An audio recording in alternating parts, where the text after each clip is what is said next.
Hello and welcome to a new episode of our long-term reading project of James Joyce's novel Ulysses. You can find all previous videos in this playlist, and today's video is about the 7th episode, also known as the Aeolus episode. First, I will shortly summarize the plot and point out some parallels to the original Odyssey. Second, I will talk in depth about three main themes I've identified in this episode. So that is the first topic being, of course, the wind.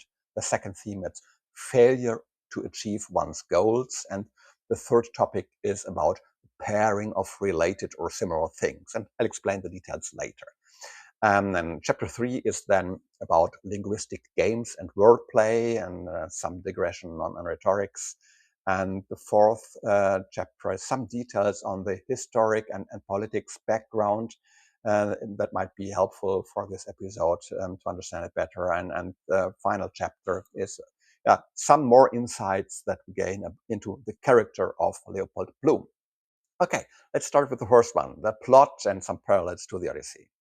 So what happens here? Leopold Bloom enters a building that houses the editorial offices of the Freeman's Journal and the Evening Telegraph newspaper. So these two newspapers are published by the same publisher, and so for efficiency reason, I say, as they share some organizational units. And so Bloom wants to place an advertisement for the Keys company in the Freeman's Journal, but this is not a standard deal. It's a bit more complicated because his client doesn't want just a regular advertisement.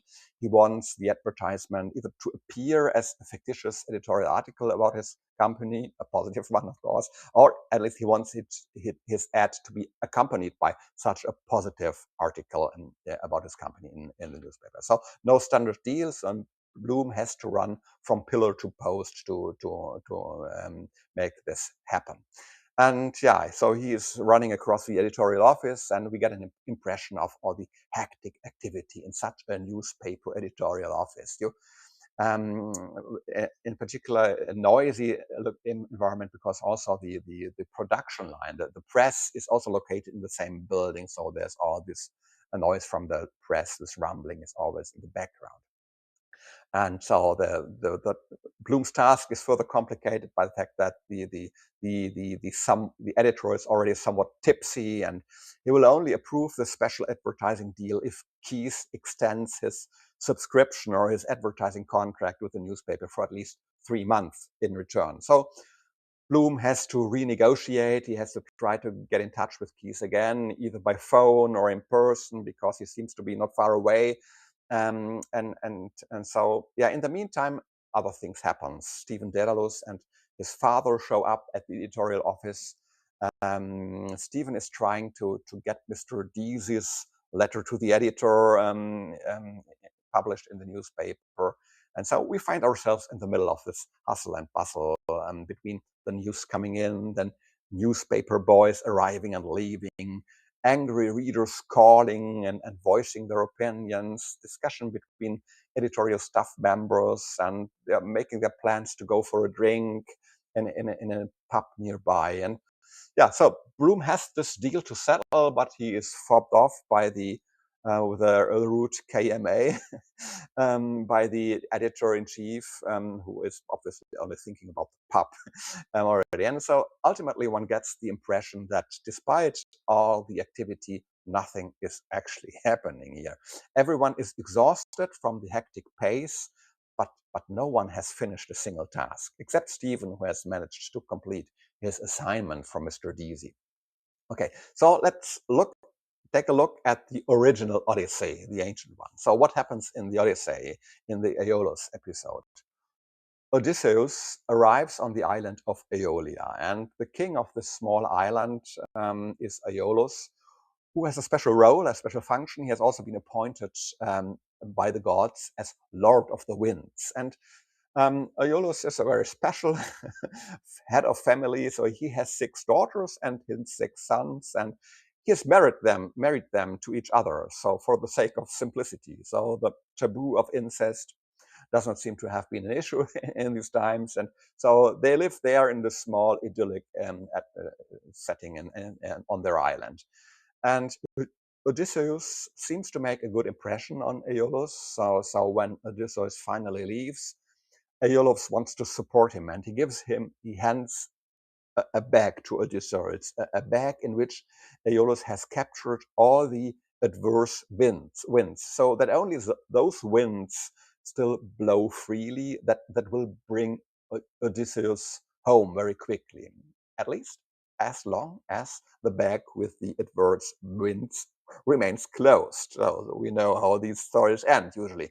So first the ship flies across the ocean, everything is going fine. Odysseus guards the dangerous bag very carefully. He does not sleep for 9 days and nights.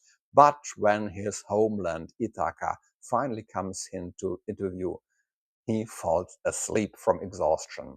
And this is where things start to go south. So his traveling companions, who have been eyeing the bag curiously all along because they suspect it to contain treasures, some gems or jewelry, so they open it. Of course, they release the winds, and which drive the ship back to Aeolia in no time. High speed, fast backwards. So, yeah, a chaotic situation. And when Aeolus finds out, so that this Odysseus has has returned by accident, he thinks that, oh, someone as lucky as this person must have angered the gods for some reason. So he's dangerous company, and he wants nothing to do with such a person. And so he drives Odysseus away instead of helping him again. So after this explanation about the background of the historic Odyssey, my choice of themes, of topics I identified in this episode might become a little clearer as to why I consider these themes of wind, of missing the mark or missing one's objective, and the pairing of relatives or pairing of similar things and objects might be some key themes and motives in this episode. So let me explain how I see this. First of all, this episode is not very accessible.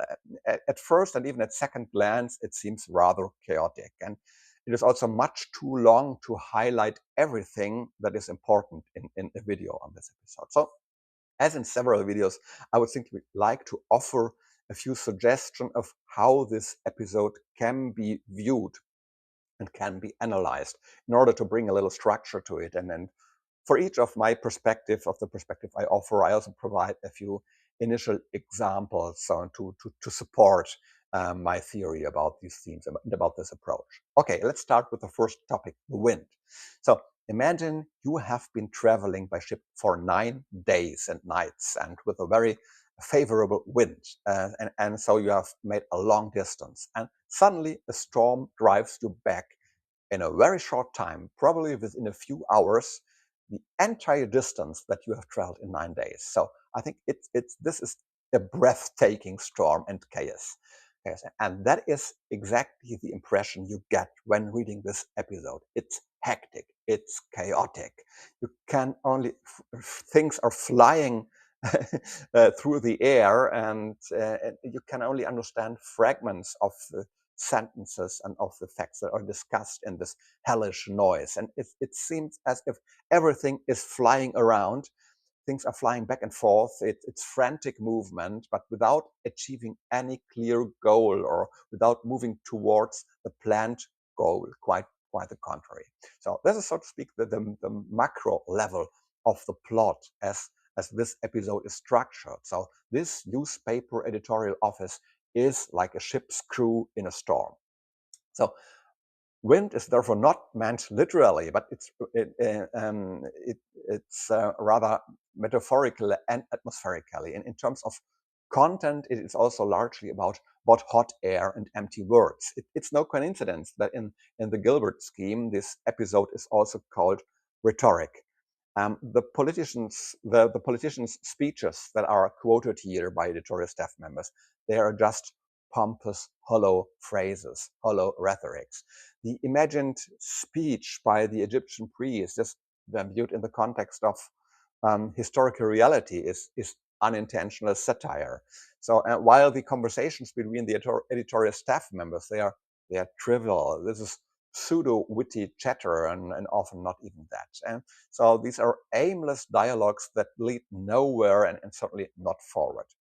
So, but wind also appears in the plot in real life, for example, as a draft that scatters papers. And Joyce names the lungs as the symbolic organ for this episode in the Gilbert scheme. And so, and I think via the air, this is also, of course, related to wind. And if one takes the abstraction a step further, then using your lungs, so breathing in and out, is, superficially speaking, also a back and forth movement just of hot air without any discernible change. It's just in and out, back and forth. And my impression is that, especially at the beginning of the episode, also the city of Dublin is portrayed as a breathing organism with this rhythmic back and forth movement, but nothing really changes or happens. So the first section already takes up this bodily imagery. In where we are, I think the first section is like in the heart of the metropolis. So this body metaphor is used here clearly, and it's about movement back and forth. It's about trams, fixed tram lines that move back and forth on the same route forever, numerous times a day. Then about the postal vehicles, again, a back and forth movement. And thirdly, beer deliveries. And so all these three paragraphs in this first section here in this episode, they are about transport, about things that are moved back and forth. And I think regardless of the wind motive, now I think that this introduction here in this episode was really well done. It's almost like a cinematic establishing shot, so giving you the overall picture of this hectic activity in the whole city, and then zooming from the urban street life into the editorial office. So, but wind also appears in a less obvious, in a hidden form. On the one hand, of course, in the typical Joycean vulgar or fecal humor. So the last wind we read about is the fart that one of the two women in Stephen's little mystery story makes. But Joyce has also incorporated small references to wind in many places in the story on a micro level. So in the section Ominous, for him, it says, "Gone with the wind." The tribune's words howled and scattered to the four winds. "You take my breath away." Or in the section Let Us Hope, the sack of windy Troy. And J.J. O'Malley, it is rumored he will reap the whirlwind. So that's naturally an allusion to the biblical quote from Hosea 8, verse 7. So, for they sow the wind and they shall reap the whirlwind. So once you have trained your eye for it, it is surprising how often there is talk here of winds, of drafts, of air, and of breath in this episode, so in the more figurative sense. Second core topic of this episode, so missing the mark, efforts are thwarted, one is thrown back. I think the link to the original Odyssey has made it quite clear, and now I just want to share a few observations on how this topic is played out here in this episode. So, as I mentioned earlier, no one achieves anything. No member of the editorial team has accomplished anything meaningful, except perhaps the proofreader. Who knows? So, but it's a lot of back and forth, and but nothing, but no goal is achieved. Stephen ends up in the wrong pub. He is, at the end of the episode, he's not in the ship where he has this appointment with Buck Mulligan at 12:30, but he is 5 doors down the street at Mooney's. Bloom, his mission is a failure. He is unable to close this advertising deal. The editor-in-chief is unable to recruit Stephen to work for the newspaper. The trams, they come to a standstill at the end. Again, power failure. So they left the depot in the beginning, but then full of ambition, but they didn't reach their final destination. So there's this desperate joke teller, a member of the editorial staff who is trying to tell his joke about the railroad and the opera, and the joke completely falls flat. No one understands and no one appreciates this joke. J.J. O'Malley, he seems to be a failed lawyer who hasn't succeeded at anything in a long time. And a small detail on the side that also links nicely to the lung symbol.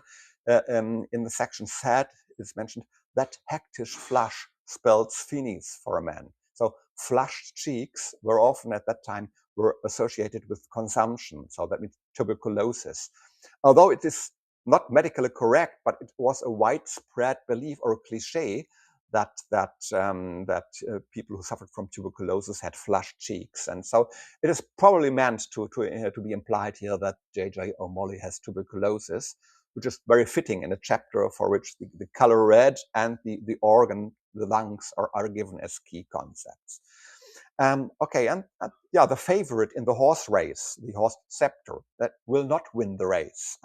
We'll learn later that the horse with a nice name, Throwaway, is the horse that will run the Ascot Gold Cup race on June 16th that year. And the Phoenix Park murders are also discussed in quite a lot of detail at one point. They also fit into this pattern. Let me explain a little bit the background. The discussion refers to a political murder committed in 1882. So the Irish nationalist group, the Invincibles, they stabbed to death the newly appointed Sir Thomas Henry Burke and his companion Lord Frederick Cavendish.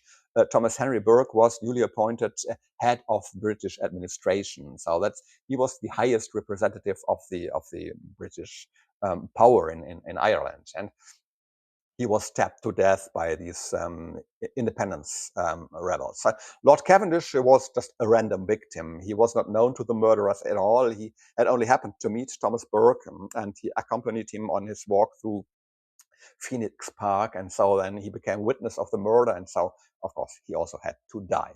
So the irony of the story is that, according at least to some historians, so the objective of this assassination was to fight for the liberation, for the independence of Ireland. But precisely this assassination intended to bring about the liberation of Ireland, actually it set back the liberation, or at least the soft form of independence within the framework of the so-called Home Rule Act. It set it back by more than 20 years. So how did this happen? So the point is that in the early 1880s, shortly before these murders, there was already a bill to this home rule effect. It was already on the table in the British Parliament, and the chances were not so bad that this bill might pass.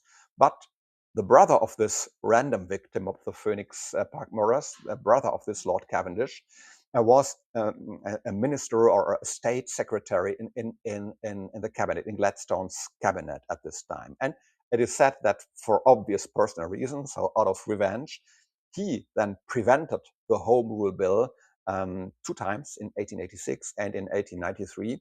And in fact, he did so quite spectacularly by splitting off and founding a new rival party, the Liberal Unionists. So these Phoenix Park murders, they were not only an important part of Dublin's and Ireland's local history or Irish national history, they're also a prime example of this Odyssey inspired theme of missing the mark, of not achieving what you intended to achieve, but by being set back in a self-afflicted way by some stupid action. And the third topic I would like to discuss in a bit more detail is the pairing of relatives or of similar objects or beings. There is this somewhat strange tendency in the text of pairing of relatives or similar people or similar objects. And what made me look into this in more detail was this mention of these strange incestuous sibling marriages in the Odyssey, where King Aeolus married his 6 sons with his 6 daughters. So, and I cannot imagine that Joyce, who had such a penchant for symmetry, that he would have missed this inspiration.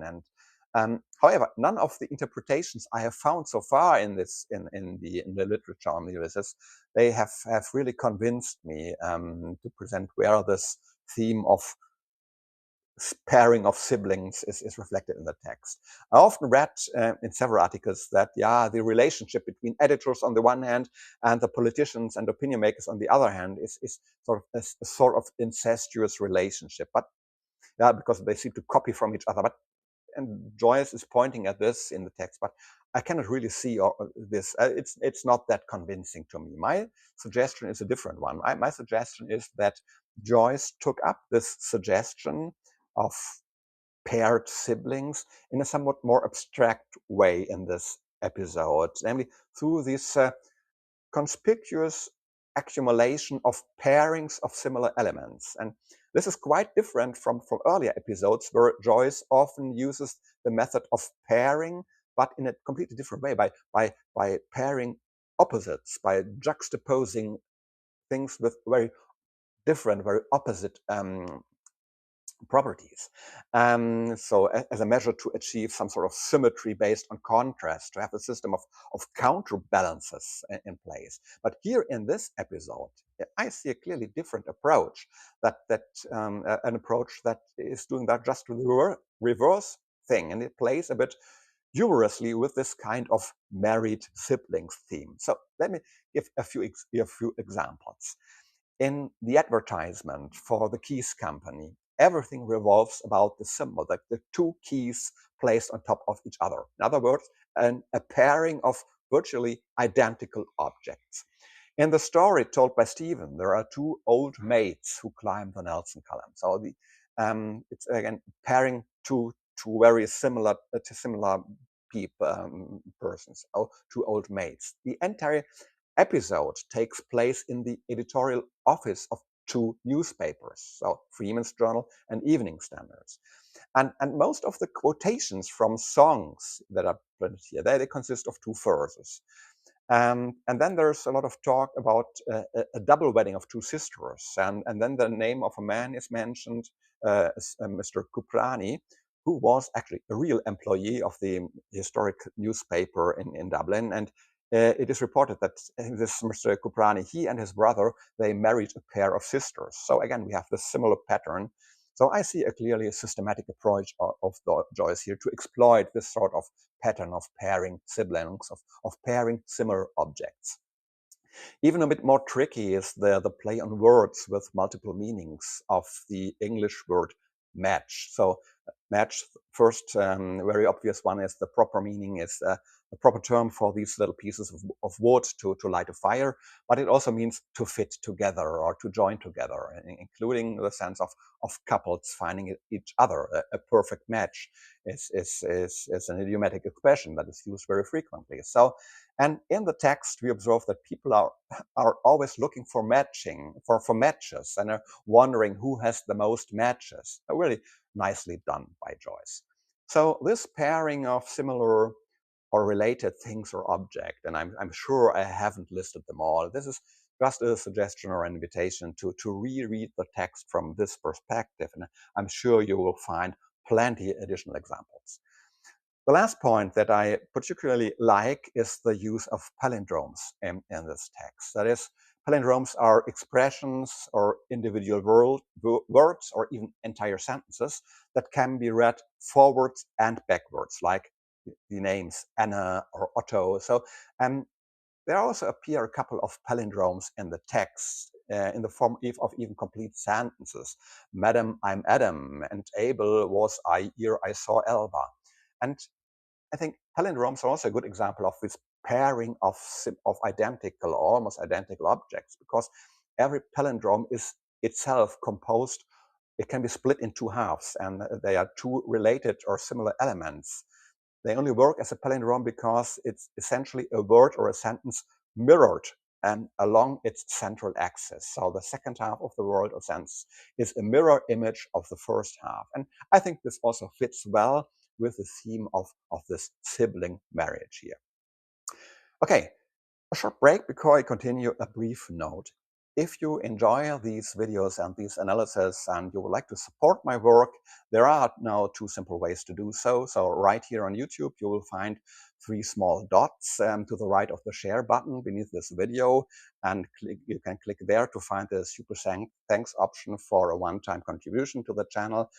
Alternatively, there's also a link to the Ko-fi platform in the video description. It's a platform for one-time support with no subscription required. Both are entire voluntary, of course, but now back to our topic.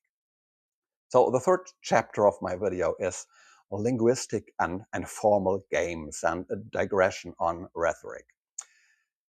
A few more words on something quite obvious. I think almost every reader has noticed that this chapter is structured in the style of a newspaper, or at least that's the way the front page of a newspaper was arranged at that time in 1904, with paragraphs bearing headlines, as is customary for magazine articles or regular thematic columns in a newspaper. And I don't think this is particularly subtle or deep, but it's simply a nice gimmick by Joyce to make the form and the structure of this episode match again the overarching theme of a newspaper editorial office. And in terms of content, I think you may observe that some of the headlines are somewhat comical because they caricature the text that follows. They're placing it in an unusual and therefore really comical context because the style of language contrasts sharply with the content and so on. And then there's this topic of rhetorical figures and stylistic devices. Rhetoric, or the art of speaking, the art of speech, the art of arguing and formulating well and convincingly, this has a long tradition in Western culture. There's a lot that could be said about this, from Aristotle to the sophisticated dialectical rhetoric of scholasticism in the Middle Ages, to the decline in the importance of rhetoric with the advent of aesthetics and literature that was no longer oriented toward rule books around the 1800s. But that's perhaps a topic for a video in my currently dormant video series on German literary history. Suffice it to say here that rhetoric has fallen into disrepute in the modern era because it can also be used by rhetorically skilled persons to win a discourse by unfair means, even if one is perhaps factually wrong. So rhetoric is also discredited for producing so-called hot air, and only with very sophisticated means.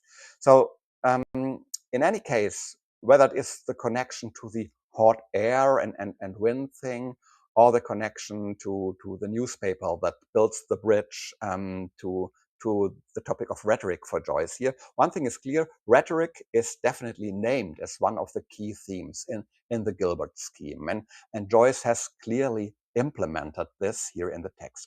Rhetoric has an immense treasure trove of stylistic devices and so-called rhetorical figures at its disposal, and some of which we're surely most of us remember from school, things like metaphor, alliteration, anaphora, oxymoron, pleonasm, but there are many, many more.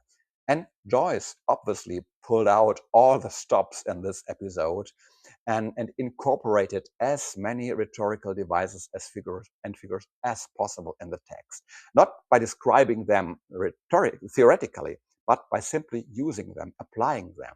So that this episode can also be used as an Easter egg hunt for rhetoric figures. Its career can be read as a collection of example sentences for almost any rhetorical figure or rhetorical device. I will spare you the list of examples because other more diligent people have already done that very comprehensively. For example, on the website, thejoyceproject.com. The entire original English text of Ulysses is available there online, divided into episodes, and the text is color-coded, so everything that is color-coded can be clicked on to provide additional explanations. And all words or phrases in the Aeolus episode on the Joyce Project website are those words that are highlighted in purple color. These are rhetorical figures or stylistic devices. And when you click on them, you will get comprehensive explanation of what kind of rhetoric figure it is, how it is defined, and how it works. And you can really check this, all these examples of the text. Okay, let's move on to my fourth chapter, History and Politics, a bit of background. Again, just briefly, as I already mentioned in the video for another episode, Joyce's impression of Ireland around 1904 was that Ireland was a completely paralyzed country. There is no real political or social perspective.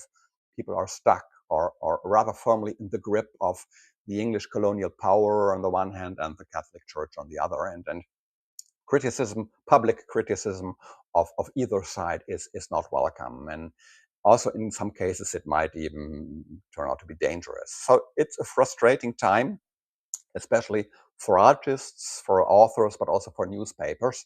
You can write almost nothing of real importance and real relevance without either the Archbishop or the British administration coming down on you. So no wonder that despite all the hustle and bustle, this editorial office seems intellectually and spiritually rather hollow and dead. One can really only write about trivial social gossip, horse racing, or these deadly boring, pompous political speeches. So no wonder one wants to escape this grind as early as possible in the day and seek refuge in a pub. And I think this mood of a media machine that is running hot but producing nothing of any value, this is also expressed very well in this episode. Fifth chapter, a few more details about Leopold Bloom's character. So what do we learn, what new aspects do we learn about Leopold Bloom's character?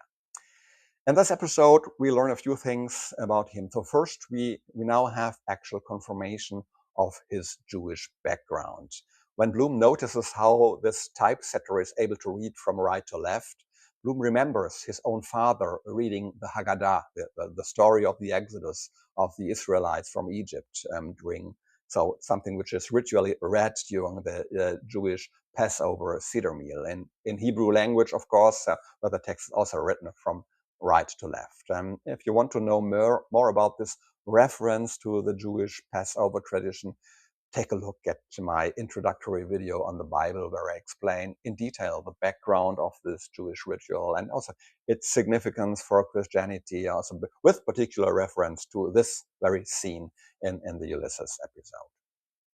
Then we learn something that basically confirms what we already know of his character, what we already saw when he first appeared in the fourth episode. We noticed that he is a very empathetic character who puts himself in the shoes of his fellow human beings, who thinks very carefully about whether what he wants to say or do could harm them or make them feel uncomfortable.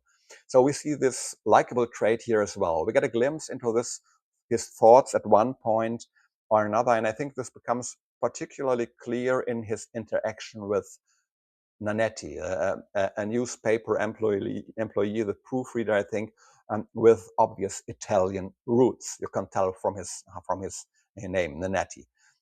So Bloom is tempted to ask Nanetti how to pronounce the Italian word voglio, which probably comes from a piece of music that his wife Molly is supposed to sing. But he doesn't know exactly if Nanetti knows Italian at all. Maybe his Italian roots are some generations in the past, and it might be embarrassing. It might embarrass him if he asks him whether he speaks Italian, and he does not. So Bloom does not ask. Or when he talks to the very same Nanetti about how the advertisement for keys should be designed, we always see his anticipatory caution and restraint in his thoughts. Something like, oh, let him process this suggestion first. Oh, I should better not teach him his own craft. So he's very careful not to step on anybody's toes, this Leopold Bloom. Okay, now we've reached the end of the video, and again, we're left with the feeling that we have only scratched on the surface of the text. I have left out a lot. But it's over 40 pages of text that is very complex and somewhat confusing. And at least I hope that I have pulled a few ropes through the text for you to hold on to as you make your way through it in search of your own discoveries. Don't be discouraged. Yes, this episode is confusing and chaotic, but that's exactly how it's supposed to be. Ulysses is in a storm that destroys everything that 9 days and nights of expected travel have built up. So what do you expect? This has to be chaotic. Okay, thanks for having watched this video. If you enjoyed it, please consider supporting the channel by giving a thumbs up or leaving a comment. I'm very much looking forward to reading your comments, to learn about your ideas and impressions on this episode. And the next video will be online in about 3 weeks. And until then, have a great reading time. Take care. Bye and ciao.